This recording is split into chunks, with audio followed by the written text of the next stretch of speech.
इस वक्त की लेबनान की सरकार में कौन कौन लोग या कितने लोग अमरीकी सिटीजनशिप भी रखते हैं, अमरीकी पासपोर्ट भी रखते हैं और यहाँ वो मिनिस्टर बने हुए हैं, वो कौन कौन लोग हैं? तकरीबन जो है क्या 10 से 12 ऐसे मिनिस्टर हैं कि जिनके पास अमेरिकन नेशनलिटी है। और वहां की सरकार जो है वो अमेरिका की और इजराइल की गुलामी पे लगी है, तो ईरान कैसे कर पाएगा, जरा ये बताइए। खुसूसी तौर पे ये जो समझौता हुआ है, इसके बाद जो बात हुई है उस्ताद नबी बर्री की और उनकी।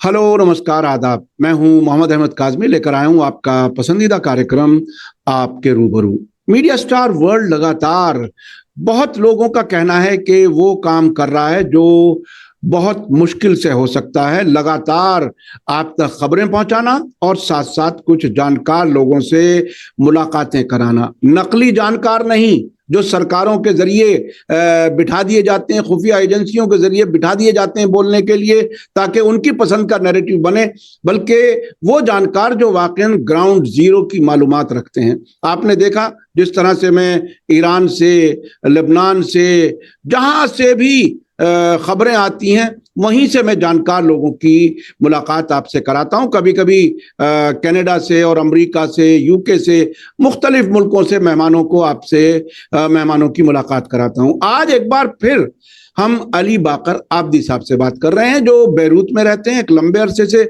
उससे पहले वो दमिश्क में रहे हैं, एक लंबा अरसा जिंदगी का बड़ा हिस्सा उसी इलाके में गुजारा है उन्होंने और अब भी वहां रहते हैं। आजकल वो पहुंचे हुए हैं इंडोनेशिया, वहीं से हमारी आज बात हो रही है। उन्होंने आपको याद होगा, आपने बहुत सी वीडियो देखी है उनकी, इजराइल के मीडिया पर वो खास नजर रखते हैं। लेबनान के अंदर क्या कुछ हो रहा है, वहां के सियासी हालात वो जानते हैं, वहां के समाज को जानते हैं, सीरिया को जानते हैं, ईरान को जानते हैं। जहां भी जिस मुल्क में भी वो होते हैं, वो मीडिया स्टार वर्ल्ड के देखने वालों को नहीं भूलते, उनके लिए जरूर कुछ मालूमात फराहम करते रहते हैं। आज हम जो बात करेंगे वो अमेरिका के मीडिएशन में इजराइल और लेबनान सरकार के बीच में जो एक एग्रीमेंट हुआ है, वो इस वक्त बहुत अहम मौजू है, चर्चा का विषय है, इसलिए कि हिजबुल्लाह जैसी ताकतें उसे नहीं मान रही, बल्कि एक ऐसा कंप्रोमाइज बता रहे हैं हिजबुल्लाह के लोग, अमल के लोग, कि ये एक तरह से लेबनान के हुकूक को बेच दिया गया है, इजराइल का फेवर किया गया है। उस पर हम बात करेंगे। उसके अलावा ईरान और अमेरिका के बीच में फिर से वो झड़पें हॉर्मुज के मामले में, और दोनों एक दूसरे को MOU जो दस्तखत हुआ है दोनों राष्ट्रपतियों के बीच में, उसकी खिलाफ वर्जी का इल्जाम भी लगा रहे हैं दोनों। उस पर भी हम बात करेंगे और इस पूरे इलाके में क्या कुछ हो रहा है, क्या कुछ होने वाला है, वो हम बात करेंगे। अली बाकर आब्दी साहब, वेलकम है आपका। मीडिया स्टार वर्ल्ड को आप वक्त दे देते हैं, उसके लिए बहुत बहुत शुक्रिया।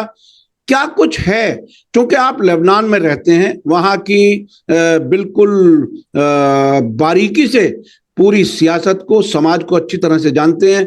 अभी जो इजराइल और लेबनान सरकार के बीच में वॉशिंगटन में जो समझौता हुआ, जिस पर दस्तखत हुए, उस पर आपकी क्या राय है? क्या कुछ अंदर से खबरें आ रही हैं? बिस्मिल्लाहिर्रहमानिर्रहीम, अस्सलाम वालेकुम, हेलो, आदाब। काज़मी साहब, अभी जो हालात वहाँ पे चल रहे हैं बहुत ही, यानी ये कहा जाए कि एक तरह का जो मुआहदा हुआ है, जो समझौता हुआ है अमेरिका की सालसी में लुबनान और इसराइल का।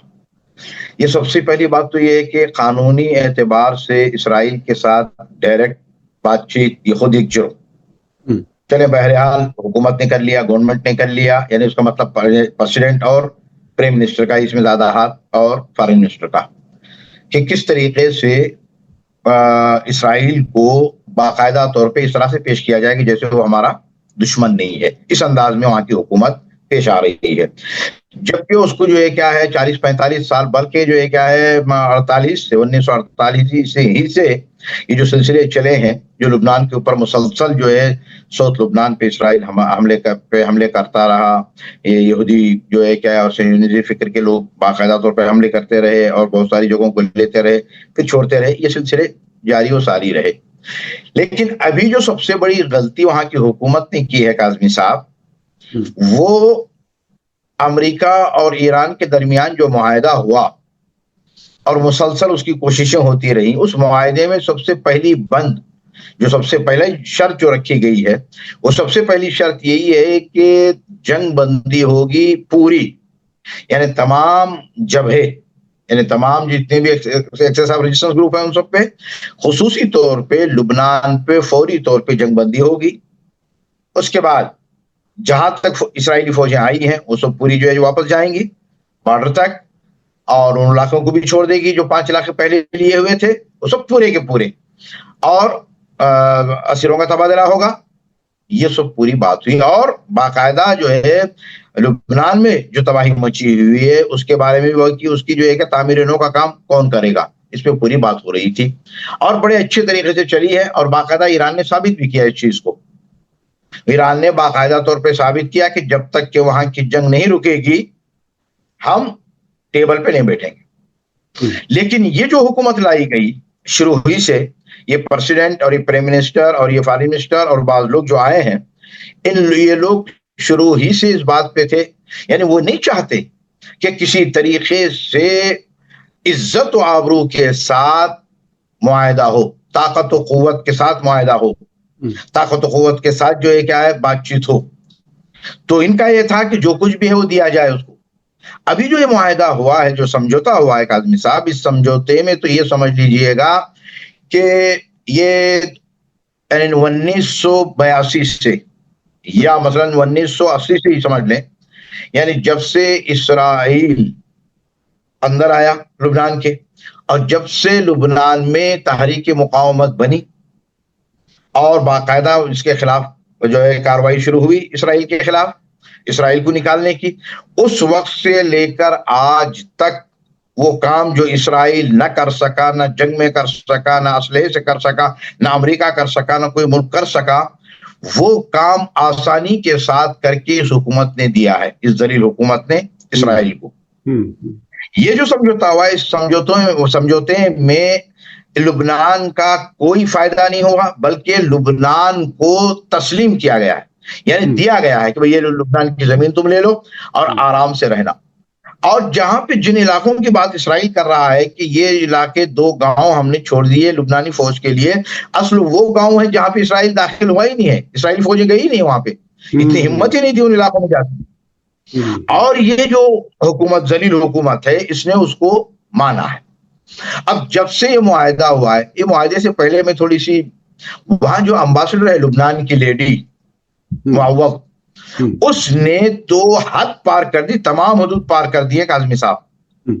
इसराइली एम्बेसडर से इस तरह से मिल रही है कि जैसे लगता है कि कई सालों से प्यार और मोहब्बत की प्यासी थी।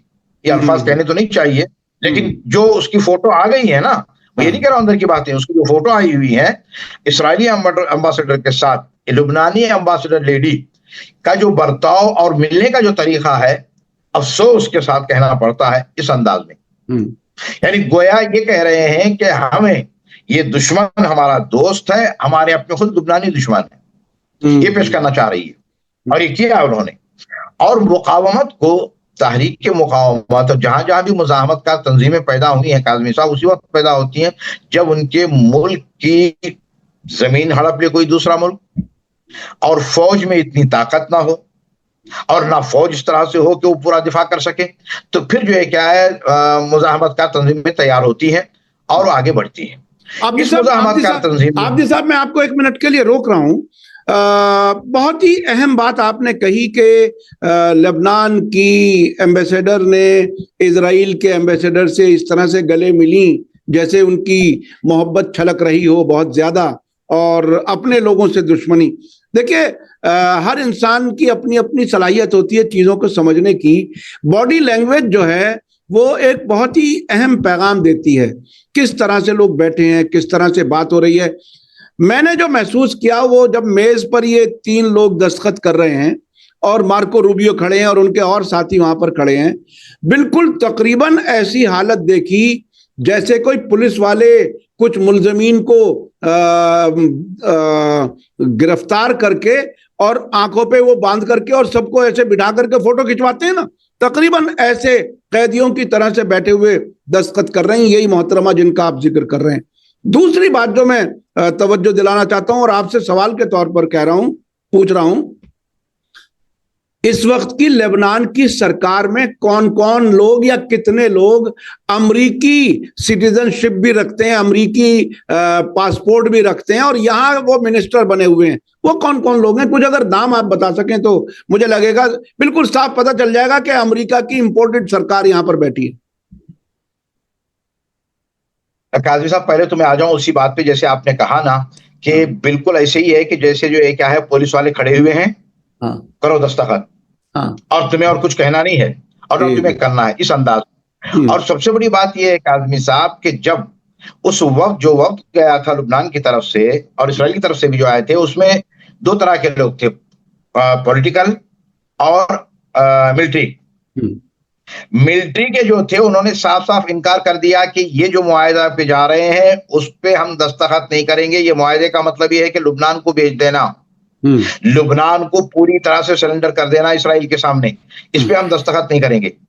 तो उस पे जो है क्या है, ये जो अम्बासिडर हैं ये बिगड़े और रजम्बियो भी जो है क्या बिगड़े हो, एक दिन के लिए टला मामला, फिर भी उन्होंने कहा कि हम नहीं करेंगे। इसी वजह से आज लुबनान के अंदर बड़ा मसला बना हुआ है मिलिट्री को लेकर, इसलिए कि अभी जब चीफ ऑफ आर्मी है वो बहुत अच्छा आदमी है, वतनी है, अपने वतन से मोहब्बत रखता है और अपने लोगों से मोहब्बत रखता है। वो कभी नहीं चाहता है कि जो है क्या है आपस में जो है क्या है झगड़ा हो और खाना जंगी सी हालत पैदा हो जाए लुबनान में दोबारा, जो पहले हो चुकी तो हो चुकी। अब इस चीज को बाकायदा तौर पे जो मिलिट्री के जो नुमाइंदे थे उन्होंने बाकायदा कह दिया कि नहीं, ये जो तरीक़ेकार है ये बिल्कुल से हमें नामंजूर है, हम इस पे नहीं करेंगे। एक दिन के लिए टल भी गया मामला, फिर उसके बाद भी अभी भी जो चीफ ऑफ आर्मी है वो इस मुआहदे के हक में नहीं है। ये और बात है कि अभी मीडिया के सामने वो आए नहीं है, लेकिन उन्होंने पहले भी कह दिया, इसलिए कि उसके उनके जो मवाकिफ हैं और उनकी साबित कदमी पहले से ही बाकायदा वाज़ेह है। अब ये जो मामला चला था, इससे पहले 2-3 महीना पहले ये बात चलाई थी अमेरिका ने कि चीफ ऑफ आर्मी को बदला जाए।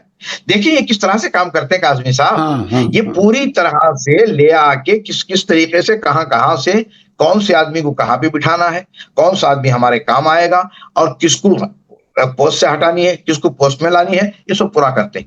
ये बात चली थी, लेकिन बड़ी शिद्दत के साथ जो है क्या है वहां के जितने भी हैं लोग, खुसूसी तौर पे उस्ताद नबी बर्री और उसके अलावा जितने भी हैं दूसरों ने भी बाकायदा तौर पे सियासी पार्टियों ने कहा ये नहीं हो सकता, अभी जो चीफ ऑफ आर्मी है वही रहेंगे, वही अपनी पूरी मियाद अपना पूरा टाइम पूरा करेंगे, फिर उसके बाद अब कोई चेंजिंग और तब्दीली नहीं आएगी। ये मामला हुआ तो इसको बाकायदा जोर दिया गया। अब आ जाते हैं आपके सवाल पे काज़मी साहब, तकरीबन जो है क्या 10 से 12 ऐसे मिनिस्टर हैं कि जिनके पास अमेरिकन नेशनलिटी है, president, prime minister, foreign minister, उसके अलावा भी बहुत सारे जो है क्या मिनिस्टर, होम मिनिस्टर हैं यहाँ के, उनके पास भी, यानी 8 से 10 या 12 लोगों के पास अमेरिकन नेशनलिटी है। यानी पूरी तरह से अमेरिका ने अपने लोगों को एक्सपोर्ट करके वहां भेजा हुआ है कि हमारी मर्जी के फैसले लेना। अच्छा, आपने एक चीज बताई, मैं भी अपना एक तजर्बा बीच में शेयर कर लूं 1 मिनट में, जो आपने बताया कि इस तरह से अपनी मर्जी के लोगों को कुर्सियों पर अलग अलग जगह बिठाते हैं।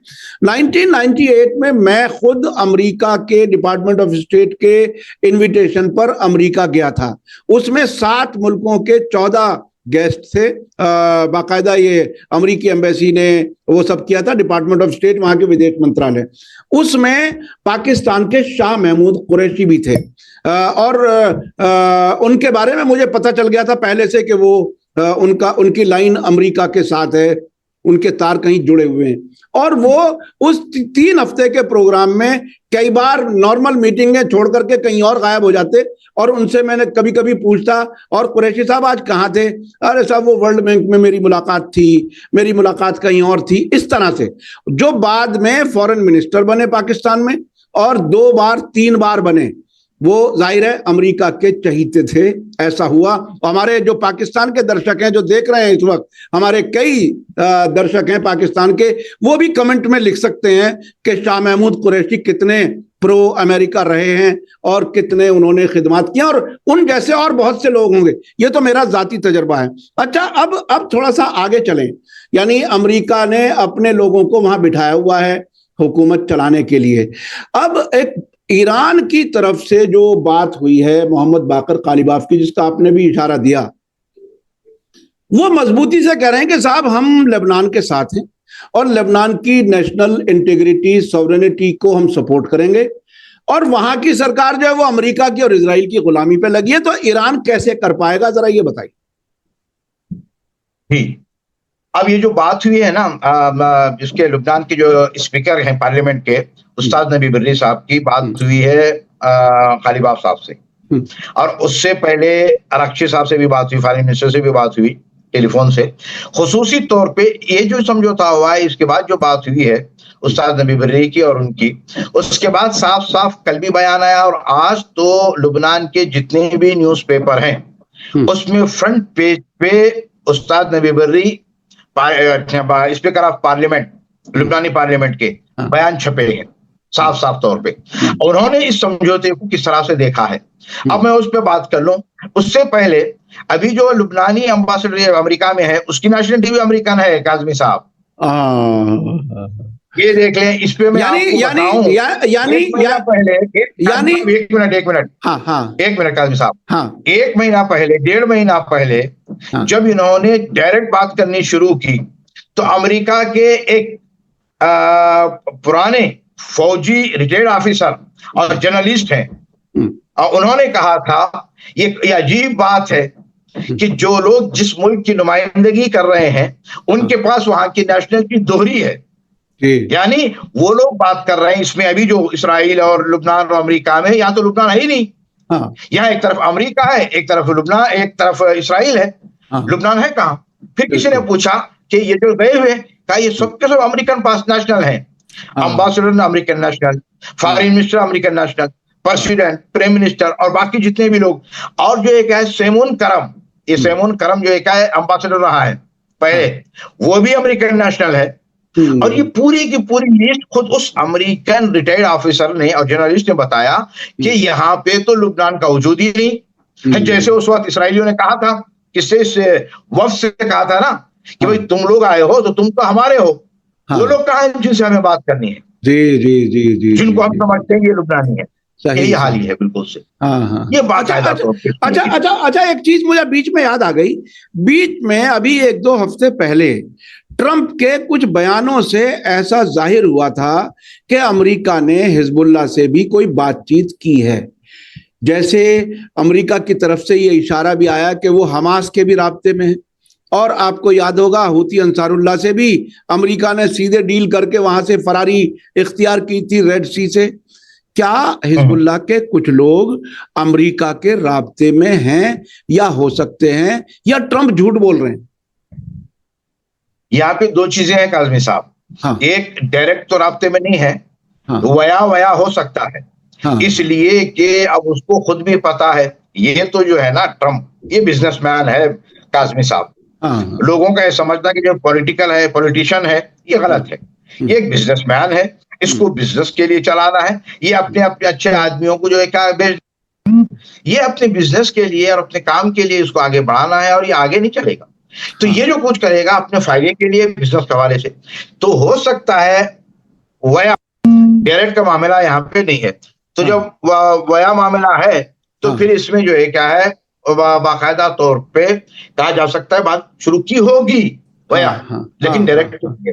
तो इसलिए काज़मी साहब कि ये लोग सबके सब उसके झूठ से, उसकी दोगलापंती से, हर आधे घंटे पे बात बदलने से सब आजिज़ आ चुके हैं, और किसी को यकीन नहीं है कि अभी ये जो बात कर रहा है थोड़ी देर के बाद क्या होने वाला है। बिल्कुल बिल्कुल, और उसके बाद 1 घंटे के बाद क्या बयान देने वाले हैं हजरत। अच्छा, इस बीच में एक कमाल तो हुआ है वाशिंगटन में, वो वाकई में भी कमाल महसूस कर रहा हूं, और शायद बहुत लोग महसूस कर रहे हैं। जब ये ईरान और अमेरिका के बीच में MOU साइन होने वाला था, उसको अमेरिका ने इजराइल से खुफिया रखा, इजराइल को पता नहीं चला कानो कान। और 2 दिन पहले इजराइल ने बाकायदा रिक्वेस्ट की कि हम देखना चाहते हैं तो वो रिक्वेस्ट रिजेक्ट कर दी गई। और ये भी मुझे पता चला है अलग अलग सोर्सेज से, इस्लामाबाद से, इधर उधर से, कि जो भी बातचीत हो रही थी उसमें ना तो ईमेल इस्तेमाल हुआ, ना व्हाट्सएप इस्तेमाल हुआ, ना कोई और ऐसा सोशल मीडिया वाला कोई प्लेटफॉर्म, और हवाई जहाज उड़ करके चला गया कोई बात अपनी बात पहुंचाने के लिए, लेकिन इजराइलियों से छुपा करके रखा। मुझे तो ऐसा लगा कि वहां की सियासत को देख के, यानी जहां जारेड कुशनर और विटकॉफ इजराइल के पक्के एजेंट मौजूद हों, वहां भी इजराइल से एक चीज छुपाने में अमेरिका कामयाब हो गया। ये एक बहुत बड़ी खबर है, ये बहुत बड़ी खबर है। जी आप जी कामयाबी होनी थी। क्यों काज़मी साहब? हाँ, उसी दौरान आपने सुना होगा और आपने देखा भी है कि उसी दौरान इस्राइल ने अपनी जो एक जासूसों को लगा रखा था। जी जी जी जी जी जी जी उसकी बाकायदा तौर पे अमेरिकन इंटेलिजेंस ने उसको साबित किया, बताया कि देखो इस्राइल हमारे आदमियों के पीछे जासूसों को लगाया हुआ है, ये खुफिया कार्रवाई करना बंद करे, वरना हम जो है पता नहीं क्या से क्या कर देंगे। यानी ये आपस में खुद, ये तो लगते हैं दो दोस्त हैं फला कुछ है, ये खुद ही आपस में एक दूसरे के जो लगे हुए हैं। लेकिन अमेरिका ने जो कुछ किया था उसको छुपा के बाकायदा तौर पे, वरना वो दस्तखत भी होने को ना देते काज़मी साहब। और जो बैठक भी ना होती और ना कोई बात होती वहां पे बाकायदा तौर पे, ये सिलसिले बाकायदा जारी होते। तो अब मैं आ रहा हूँ उस्ताद नबी बर्री की बात, कि जैसे ही ये बात हुई, फौरी तौर पे इस समझौते के बारे में जब उस्ताद नबी बर्री से पूछा गया, तो फौरी तौर पे उन्होंने पूछा किसी जो जर्नलिस्ट ने कि ये बताइए कि आपकी और प्रेसिडेंट की बात हो रही है? तो कहा कि ना मैं उसको फोन कर रहा हूं प्रेसिडेंट को, और ना प्रेसिडेंट मुझे फोन कर रहे हैं। हमारी फिलहाल कोई बात नहीं है किसी भी टॉपिक पे। और ये जो समझौता हुआ है, इस समझौते के बारे में कहा कि ये वो समझौता है जिल्लतो रिसवाई का। आपको याद होगा काज़मी साहब, 1933 में एक समझौता हुआ था, सामी जमैयर उस वक्त जो है प्रेसिडेंट था, उसने दस्तखत किए थे इसराइल के साथ, जब इसराइली फौजें बैरूत में पहुंच चुकी थी, उस वक्त किया था, वो 17 तारीख को था। तो उसको खत्म करने के लिए पूरे लुबनानी लोग खड़े हो गए और उस समझौते को खत्म कर दिया, गोया कुछ हुआ ही नहीं है। अब ये उस्ताद नबी बर्री ने कहा है कि ये जो 17 को जो 2083 में जो मुआहदा हुआ था, वो मुआहदा इस मुआहदे से 10 गुना बेहतर। अब अंदाजा कीजिए कितनी बड़ी जलालत का है ये। अब उस मुआहदे को जब हमने कबूल नहीं किया 83 का, जब कुछ भी ना था और कुछ भी चीज नहीं थी, अब हम उसको किसी भी सूरत में कबूल करने को तैयार नहीं है। फिर जो है जनरल सेक्रेटरी ने अभी जो आशूर के दिन जो खिताब किया था, उनकी जो तकरीर थी, उसमें बाकायदा तौर पर इसका जिक्र किया शेख नईम कासिम साहब। हाँ जी। फिर उसके बाद जो है हिजबुल्लाह के जो जितने मेंबर ऑफ पार्लियामेंट है उन्होंने बारी बारी, और इसके अलावा और वलीद जुमलात, उनकी अपनी पार्टी है, दुर्जी है, वो भी सियासी बड़ी पार्टी उनकी अपनी दुर्जियों में से। और उसने भी बाकायदा तौर पे इस समझौते के लिए ये कहा कि ये जो समझौता 3 तरफ से, ये 3 तरफ का नहीं है, ये सिर्फ ओनली वन है। ये सिर्फ इसराइल का है, इसमें ना अमेरिकन ना लुबनान। ये जो समझौता है ये तबाही का है, और अगर इस समझौते पे अगर अमल किया गया तो समझ लें कि बिल्कुल से जो है तबाही। और लुबनान जितनी भी कुर्बानियां लुबनान ने अभी तक दी हैं अपनी जमीन को बचाने में और अपनी इज्जत और आबरू के लिए, जिसकी वजह से आज भी लुबनान जो है मजबूती से खड़ा हुआ है, इस रेजिस्टेंस ग्रुप की वजह से और हम सब की वजह से, वो बिल्कुल खत्म हो रहा है। अब ये मेरा सवाल ये था कि जब लेबनान सरकार ने दस्तखत कर दिए, ईरान उसको कैसे नाकाम कर सकता है?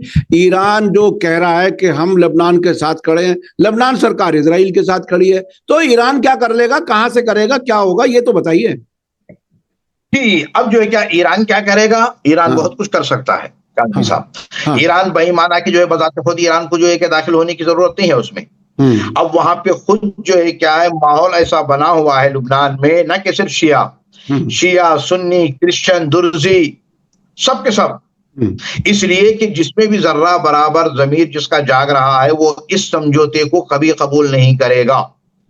अब बाकायदा तौर पे वो लोग जो इस समझौते से पहले यानी हिजबुल्लाह के पूरे मुवाफिक नहीं थे, मुवाफकत में नहीं थे, या जो है क्या रेजिस्टेंस ग्रुप के मसला अगर मुवाफकत में नहीं थे, तो इस समझौते के बाद बाकायदा तौर पे मुवाफकत में अब ये कह रहे हैं कि वाकईन हिजबुल्लाह के साथ हक है, हमल के साथ हक है, रेजिस्टेंस ग्रुप के साथ हक है। जो कह रहे थे सही कह रहे थे, हमने उनसे कहा कि नहीं तुम लोग गलत कर रहे हो, कि जितना तुम जो है क्या इस्राइल के लिए जमीन छोड़ते जाओगे, जितना उसको तसाहुली देते जाओगे, उतना ही और बढ़ चढ़कर वो आगे बढ़ेगा। आज अब उसने जो किया है, अब ईरान जो है ना, ईरान के लिए खुद से कुछ करने की जरूरत नहीं है काज़मी साहब। अब यहाँ की पब्लिक खुद उड़ गई है, अब पब्लिक खुद यहाँ की उड़ गई है। अब कोई बात नहीं है कि हुकूमत का तख्ता पलट जाए। ऐसे ही हुआ था 83 में, 83 में सामी जुमैयल का जो हुआ था, यही हुआ था, पूरी की पूरी हुकूमत खत्म हो गई और वो मुआहिदा खत्म हो गया।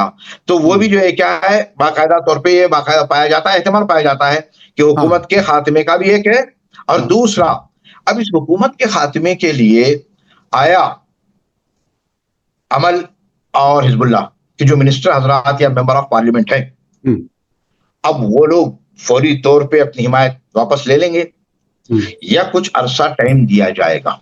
मुझे ऐसा लगता है कि उन तमाम अखबार को और तमाम चीजों को देखने के बाद वो लोग इतना जल्दी यानी फौरी तौर पे वो नहीं हिमायत लेंगे। लेकिन ये होगा कि अब जो दूसरे जो मिडिल क्लास के लोग हैं ना, इधर भी उधर भी, कभी जो है क्या इधर बात कर लिया, कभी उधर की बात कर लिया, कभी कहा भाई हुकूमत जो कर रही है वो ठीक है, कभी कहा कि नहीं जो हिजबुल्लाह और अमल कर रहे हैं वो ठीक है। ये जो सिलसिले हैं, इस किस्म के लोग सबसे पहले अभी उठेंगे। और बाकायदा अंदर शुरू हो चुका है मामला कि अगर इस हुकूमत को खत्म नहीं किया गया तो और हुकूमत कहां तक मुल्क को ले जाएगी और कितना तबाह बर्बाद करेगी। और बाकायदा तौर पे न्यूज़पेपर और उसके अलावा या टीवी चैनलों में और मीडिया के जितने भी हैं, सोशल मीडिया में बातें शुरू हो चुकी हैं। और ये जब से समझौता हुआ है मुसलसल इस समझौते की मुखालिफत की जा रही है। यहां तक कि वो हजरात जो थोड़े से उन लोगों के साथ में थे, जो मसलन जैसे हुकूमत के साथ में, वो लोगों ने भी बाकायदा कल से बयानात जारी करना शुरू कर दिए कि तुमने वो काम किया है कि जो 50-60 साल में इस्राइल न कर सका, अमेरिका न कर सका, जंग के जरिए न कर सका, असलहे के जरिए न कर सका, वो काम तुमने करके इस्राइल को दिया है। यानी तुम्हारा मकसद यही था कि इस्राइल के लिए अमन व अमान का इलाका बना के दे दे। ये हमें कभी मंजूर नहीं है। और हमने जो शोहदा जो दिए हैं ना, उन शोहदा का खून इस तरह से रायगा जाने हम नहीं देंगे। तो एक नतीजा जो निकाला जा सकता है वो ये कि जिस तरह से ईरान पर जंग छेड़ी गई, उसके नतीजे में जो हुकूमत के मुखालिफिन भी थे, जो क्रिटिसाइज भी कर रहे थे इस हुकूमत को ईरान की, वो उसके साथ बिल्कुल मुत्तहिद हो गए और 100 से ज्यादा रातें वो रोजाना बाकायदा सड़कों पर आते रहे। वहां इत्तेहाद हुआ अमेरिका और इजराइल के खिलाफ। और यहाँ भी जो लोग हिजबुल्लाह के साथ नहीं भी थे, वो भी अब हिजबुल्लाह के साथ हैं। यानी यहाँ दोनों जगह उनका जो मकसद था वो नाकामी है। अच्छा, अब मैं चलना चाहता हूँ, थोड़ा सा वक्त रह गया मेरे पास। ये जो ईरान और अमेरिका के बीच में हॉर्मुज में एक जहाज पर हमला हुआ, रोकने की कोशिश की गई और उसके बाद जो हमले शुरू हुए, अब आपको क्या लगता है, जंग फुल फ्लैश दोबारा होगी या ये बीच बीच में ऐसे ही होता रहेगा और बातचीत भी होती रहेगी? क्या लगता है आपको? ये जो है ना ट्रंप साहब का मामला ये है कि ये जब मुआहिदा होने के बाद जब अंदर से अमेरिका में ये जब बातें शुरू हुई कि पूरे अमेरिका के पूरी तारीख में पहली मर्तबा इतनी बड़ी जिल्लत और शिकस्त हुई है। अब बहरहाल वो गुस्सा तो आता ही होगा कि भाई क्या से क्या हो गया। अब ये चीज को जो है क्या थोड़ा सा जो है क्या नॉर्मलाइज करने के लिए अपने मुल्क में लोगों को ये कभी कभार हमला कर दिया करेंगे छोटा मोटा कि देखो ये सब कुछ हुआ फिर भी हमने कुछ किया हुआ है, यानी हम कर रहे हैं, हम मार रहे हैं, ये थोड़ा सा ये करने के लिए। लेकिन बात तो एक ये है काज़मी साहब, अगर ऐसे ही और भी हुआ एक दो मरतबा और अगर आइंदा इस तरह से जो है क्या है अमेरिका ने किया हुर्मुज के मामले पे, ये जो है क्या है हुर्मुज से हटकर दूसरे खुद ईरान के ऊपर हमले वगैरह किए ना, तो फिर इसका मतलब ये है कि ये मामला उस वक्त तक खत्म नहीं होगा जब तक कि एक बड़ी आर पार वाली जंग ना हो जाए। मामला जो है ना फिर बड़ा सख्त हो जाता है, बिल्कुल ये अब बर्दाश्त के बाहर हो जाएगा वहां पे भी। अब खुद बजाते खुद ये जो मुआहिदा हुआ है काज़मी साहब, इसमें बहुत सारे ईरानी हजरात इस मुआहिदे से खुश नहीं हैं। वो कह रहे हैं कि जंग होनी है, कहते हैं जंग जंग था फिरोजी, उस वक्त तक जंग हो जब तक पूरी तरह से कामयाबी ना हो जाए, इस अंदाज में। लेकिन बहरहाल अमेरिका जोशो खरोश में आके बोलना और रहता है, लेकिन एक जब सियासी तौर पे और जो है क्या इंटरनेशनल लेवल पे, इंटरनेशनल जो है क्या सियासत पे जब देखा जाता है तो मामले होते हैं, तो ये भी मुआहिदा अगर इसी तरह से अगर 2-3 मरतबा और अगर हो गया अमेरिका की तरफ से, तो फिर ये मुआहिदा बाकी रहने वाला नहीं है, बल्कि ये भी वही हाल हो जाएगा जैसे पेपर पे जो है क्या है स्याही पड़ी हुई है। अगर इसी तरह से दोबारा अगर किया पेपर पर स्याही पड़ी हुई है। और लोगों को याद होगा डोनाल्ड ट्रंप ने जिस तरह से दस्तखत किया, और उनके दस्तखत कैसे होते हैं, पूरे आधे सफे पर उनके दस्तखत ही आते हैं, वो भी बड़ी अजीब सी चीज है। लेकिन लेकिन लेकिन एक बात तो तय है कि अमेरिका ईरान के खिलाफ कार्रवाई कोई एक मिसाल के तौर पे छोटी सी करता है, ईरान उससे कहीं बड़ी कार्रवाई करता है, जवाबी कार्रवाई। और अगर जैसे जैसे हिंदुस्तानी जबान में कहा जाता है ना, एक शेर को 5 शेर, तो वो इस तरह से वो इतने बड़े जवाबी हमले करता है। और ईरान के पास बाकायदा जवाज होता है, रीजन होता है कि वो जवाबी कार्रवाई करे। इस तरह से जवाबी कार्रवाइयां भी होती रही और उधर से भी होता रहा। तो डोनाल्ड ट्रंप जो है वो नवंबर के इलेक्शन में उनका क्या हाल होगा, इधर इजराइल में भी इलेक्शन आ रहे हैं, वहां भी किसी तरह से वो कैंपेन चलाने की बात हो रही है। ट्रंप का क्या होगा, नेतन्याहू का क्या होगा, जो लोग चले थे ईरान की सरकार को गिराने, अब उन्हीं की सरकारें जो है वो एक तरह से जलजला आया हुआ है। बहुत बहुत शुक्रिया अली बाकर आब्दी साहब, आपने हमारे दर्शकों को बहुत अहम बातें बताई और मुझे उम्मीद है कि आपसे फिर अगले हफ्ते फिर बात होगी। मैं अपने दर्शकों से कहूंगा कि इतनी बेहतरीन मालूमात वो देते हैं। आप लोगों को आज का वीडियो कैसा लगा कमेंट्स में जरूर लिखें और ज्यादा से ज्यादा लोगों तक शेयर करें। इसी के साथ मुझे दीजिए इजाजत। धन्यवाद, शुक्रिया, जय भारत, जय हिंद। हमारे चैनल मीडिया स्टार वर्ल्ड को सब्सक्राइब कीजिए और बेल आइकॉन दबाइए ताकि हमारी हर नई वीडियो का नोटिफिकेशन आपको सीधे मिलता रहे। अगर आपको हमारी खबरें पसंद आती हैं तो उन्हें अपने व्हाट्सएप, इंस्टाग्राम, फेसबुक और ट्विटर अकाउंट्स पर शेयर करना ना भूलिए ताकि और लोग भी हकीकत से वाकिफ हो सकें।